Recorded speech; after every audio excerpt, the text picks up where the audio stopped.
So here we have a presentation about Shining Farm and a potential business plan entailing all of the farm itself. So our site plan, we've actually sectioned off areas which is marked in red. This is already contracted for housing agreements as well as research and development areas. In the yellow section, we've got potential arable land and we've allocated 57 hectares there.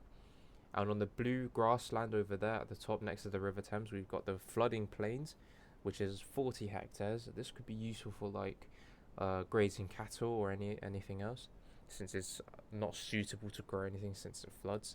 And in the bottom, we've got the other grasslands in green. So this 26 hectares of area could be used for grazing as well as potential SFI schemes. So initially we set out to make use of the existing infrastructure, since it'd be too much setup costs and knock everything down, flatten any lands and set up new buildings. We thought it'd be easier to take less risks and just keep what we have, simply because it's simple, it's efficient and there's less costs involved. We wanted an easy transition for management and workers coming from different farms in different areas, since we intend to contract most of the land out, so we want it to be a seamless transition and as smooth as possible. We also wanted to maintain community relations, so we didn't want to be too much of a nuisance and have too much of a public image, since Sonning Farm is already a large area and we're already doing quite a bit of research, so you could hear like cars driving by and everything if you're a local resident.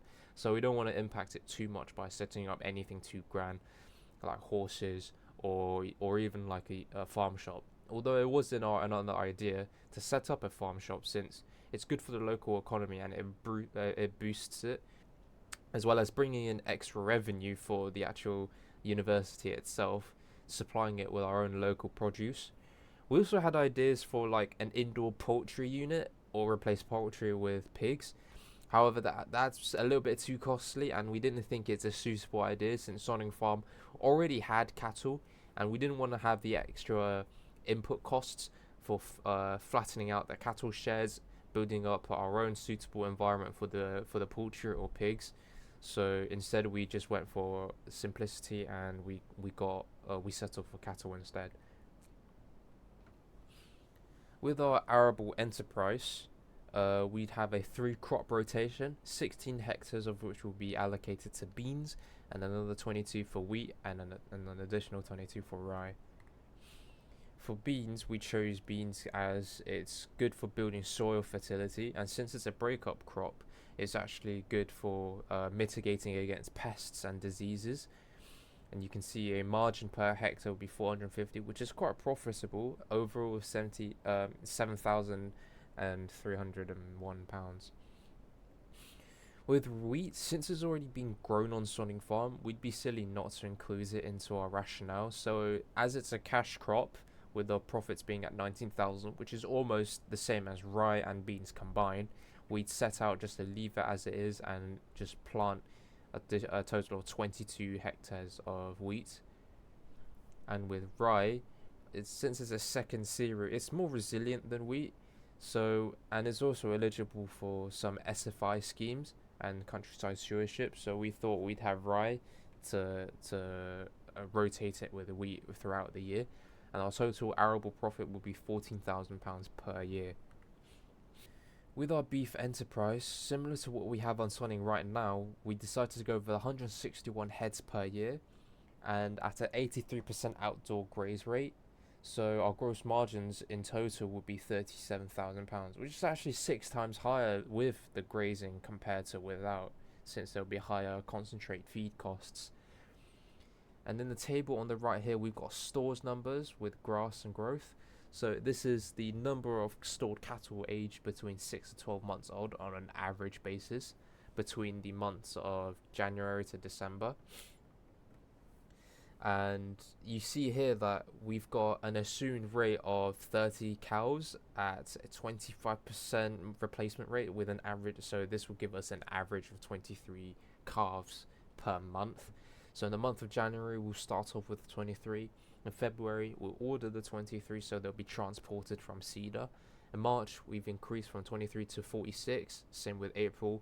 all the way up to July, and then August. By the time we reach August, they're already around 6 months old or over that. So they'll be moved over to a different store unit or even sold. So you'd see our store's number of cattle aged 6 to 12 months will start decreasing until December, and then January the next year.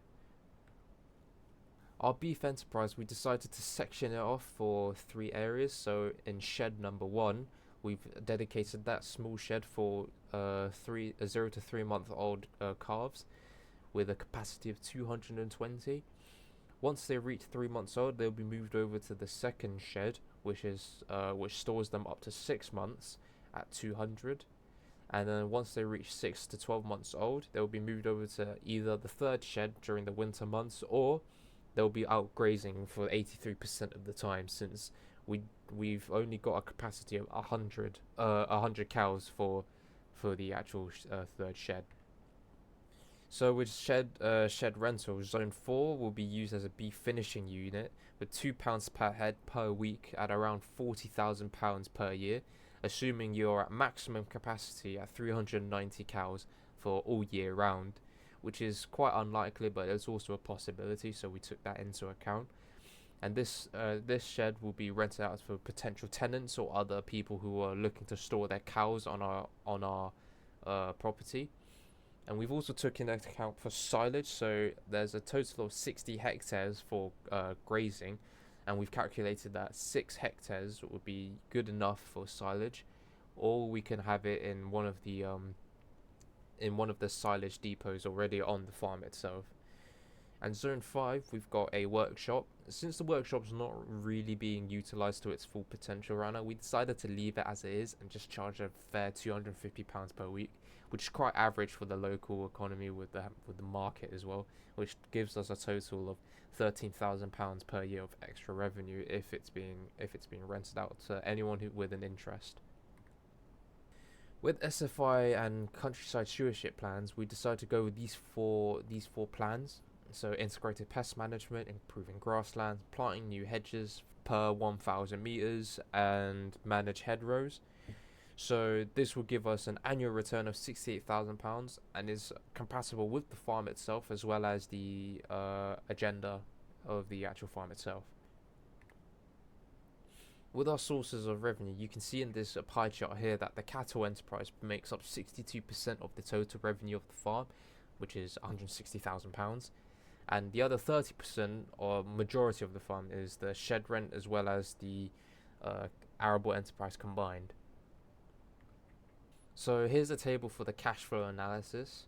So on the left side of the y-axis, you've got the cash flow, so of all the enterprises. So in the month of January, you've got £22,000 just from coming from cattle, and the cattle enterprise will cost around £13,000 to maintain.